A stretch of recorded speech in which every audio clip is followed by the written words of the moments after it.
मंचस्थ विराजमान सभी महानुभाव, सामने बैठे हुए, मैं जिस समाज से आता हूं, मैं गाणिगा समाज का सदस्य हूं। मेरे दादा भी कुल्लू चलाते थे। गाणिगा समाज जो मेरा परिवार है, उन सभी माताएं, भाई और बहनें, आज आपने मुझे यहाँ बुलाया। मेरी तो दिक्कत ऐसी थी, मैं तो एक मूर्तिमंत व्यक्ति बन के बैठा था, क्योंकि भाषा का प्रॉब्लम के कारण हमारे आगे वक्ता जो कुछ बोले वो क्या बोले मुझे पता नहीं। इधर वक्ता तो आगे का वक्ता जो बोलता है उसमें से कुछ ढूंढ लेता है।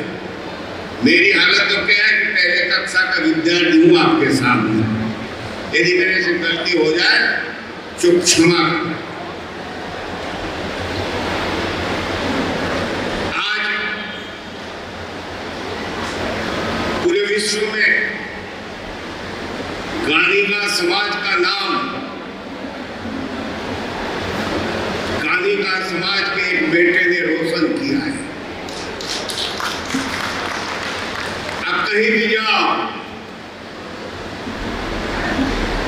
आप बोलोगे मोदी हूं, तो सामने वाला खड़ा रहकर सुनने के लिए खड़ा हो जाता है। ये ताकत हमारे गाणिगा समाज को मिली है, वो भी गाणिगा समाज के बेटे ने दिलाई। आप लोगों को होगा कि गाणिगा समाज सरकारें कुछ देती नहीं है, हमारी कोई सुनता नहीं है। मैं जहां जाता हूं कोई सुनने को मिलता है, या तो कुछ क्या बोला तो पता ही नहीं है। लेकिन मैं आज आपको बताने को आया हूं कि गाणिगा समाज गौरववंता समाज है। ये समाज ने रामचंद्र जी को रावण के साथ युद्ध में युद्ध जिताने के लिए मनोबल तोड़ने का और मनोबल पैदा करने का काम किया था। आपको पता होगा या नहीं होगा, लेकिन रामचरितमानस के निर्माताओं ने गाणिगा समाज को बड़ा अन्याय किया। आपको लगता होगा कैसे है, तो मैं आपको एक ही उदाहरण देता हूं कि हनुमान जी जब लंका गए, हनुमान जी ने लंका में उथल पाथल शुरू कर दी। रावण ने उनकी धरपकड़ की और उनके पूंछ पे गद्दे बांधे। उस टाइम पेट्रोल डीजल था, गद्दे जलाए कैसे? गद्दे जलाने के लिए तो कुछ चाहिए कि नहीं चाहिए? जो जलाने के लिए डाला वो गाणिगा समाज ने दिया था। ये रामायण में उसका उल्लेख नहीं है, नहीं तो ऐसे जल गए गद्दे और रावण का लंका जली। अरे रावण की लंका जला के रावण का मनोबल तोड़ने का काम यदि जो किया है, तो उसके प्रथम यदि कोई है तो ये गाणिगा समाज है। हमें अन्याय हुआ है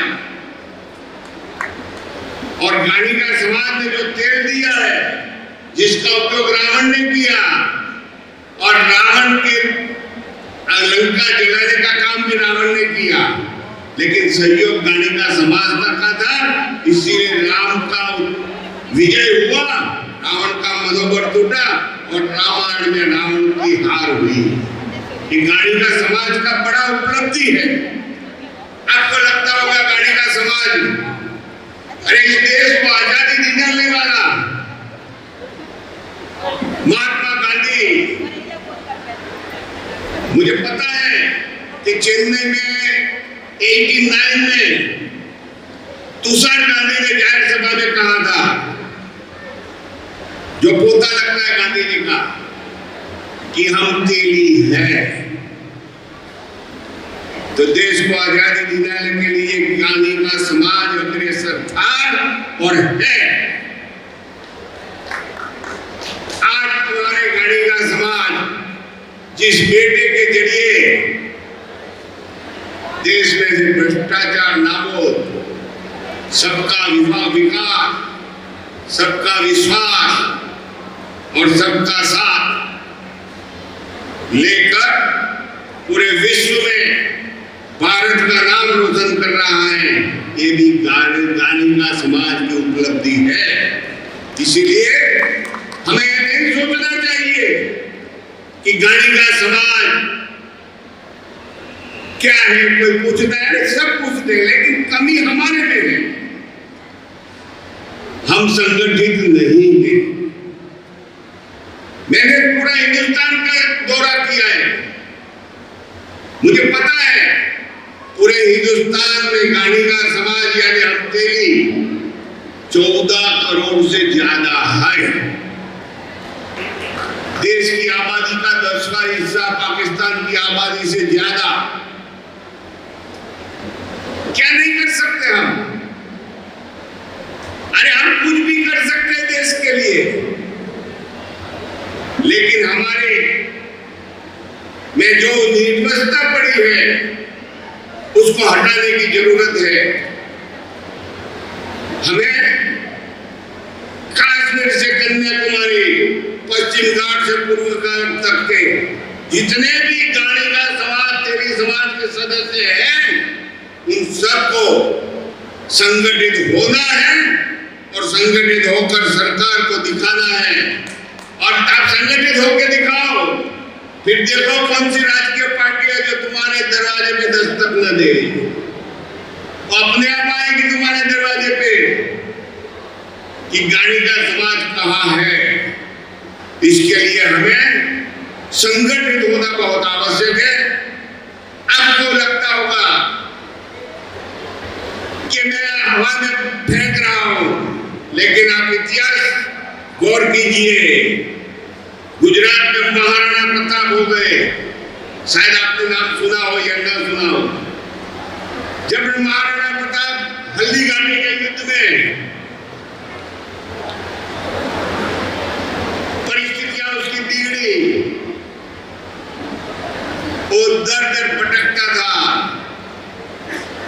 तब महाराणा प्रताप के सैन्य को फिर से खड़ा करने का काम गांधी का समाज के एक सदस्य भामाशाह ने किया था। और आज हिंदुत्व यदि हिंदुस्तान में खड़ा है तो ये गांधी का समाज के सदस्य भामाशाह की वजह से खड़ा है। ये मेरा गौरव है गांधी का समाज का। आप लोग यहाँ के हो, कर्नाटक के, आप बेंगलुरु से हुबली जाने का रास्ता है जो सोना पड़ता है, वहां एक स्टैच्यू है। मैं पहली दफे हुबली जा रहा था, मैंने स्टैच्यू देखा, मुझे अच्छा लगा, मैं खड़ा रहा। मैंने पूछा कि स्टैच्यू किसका है? शायद आपको पता हो या ना हो, मैं नहीं कह सकता। मुझे वहां बताया गया कि वो जो सन्नारी का स्टैच्यू है, वो सन्नारी गांधी का समाज की बेटी थी और राजपूत परिवार में उसने शादी किया था और आजादी की लड़त में उसने आहुति दी थी। ये गांधी का समाज का गौरव है। मैं इतने दूर से आया और मूर्ति देखकर मुझे लगा कि कुछ है उसमें, लेकिन इसमें से कितने हमारे लीडर समय पे उस स्टैच्यू को याद करते हैं, ये मुझे पता नहीं है। ये हमारा काम है, हमें करना चाहिए। हमें गौरवंता किया है। गुजरात में महारानी लक्ष्मीबाई का नाम इतिहास में है। अरे ये बेटी का नाम आपके इतिहास में है यहाँ पर, उसको ढंढोरो। शायद आपको पता हो या ना हो, लेकिन मुझे बताया गया था जब मैं हुबली गया था कुछ सालों पहले। हुबली में मेरा प्रोग्राम था। मेरे भाइयों, आजकल हमारे समाज में और सभी समाजों में चलती है। हमें सनातन धर्म के आगे, संगठन के नाते आगे जाना है, लेकिन हमारी बहनें इतिहास भूल गई है। संस्कार को बाजू में रखने का काम शुरू हो चुका है, क्योंकि मोबाइल का जमाना आया है। मुझे पता है, मैंने पढ़ा है कि अभिमन्यु जब सुभद्रा जी के उदर में था, तब 7 कोठा की वार्ता, सप्तखंड की वार्ता कृष्ण ने सुभद्रा जी को सुनाई थी, लेकिन 6 खंड तक तो जागती थी सुभद्रा जी, 7वां खंड सुन नहीं पाई, उसको नींद आ गई। तो कृष्ण ने पूछा, बहन सो गई? तो उधर में बैठा अभिमन्यु ने बोला, नहीं मामा बोलो, मैं जागता हूं। मैं कहना यही चाहता हूं कि मेरी बहन है, मेरी माता है जो सगर्भा है। यदि समाज को अच्छा बनाना है, समाज को ताकतवर बनाना है, तो आप जब तक गर्भवती रहो तब तक मोबाइल का उपयोग मत करो। उसकी असर तुम्हारे गर्भ पे होती है। ये सनातन सत्य है, ये अभिमन्यु ने साबित करके दिखाया है। यदि हम इतना करेंगे तो आने वाले समाज में, आने वाली पीढ़ियों में हम एक सशक्त समाज को देंगे। यही मेरी कल्पना है। आज मुझे यहाँ बुलाया आप लोगों ने, इसीलिए मैं आपका ऋणी हूं। लेकिन मेरे तकदीर में आपके दर्शन का एक मौका था। ये बताना भी मेरे आवश्यक है कि मैं आपके सामने खड़ा हूं। मेरी 2 साल की आयु हुई है, तीसरा साल आज से शुरू हुआ। 2 साल पहले मार्च की 1 तारीख को मेरा किडनी ट्रांसप्लांट हुआ है। आज 2 साल खत्म हुए, फिर से मैं आपके आशीर्वाद के लिए आया हूं।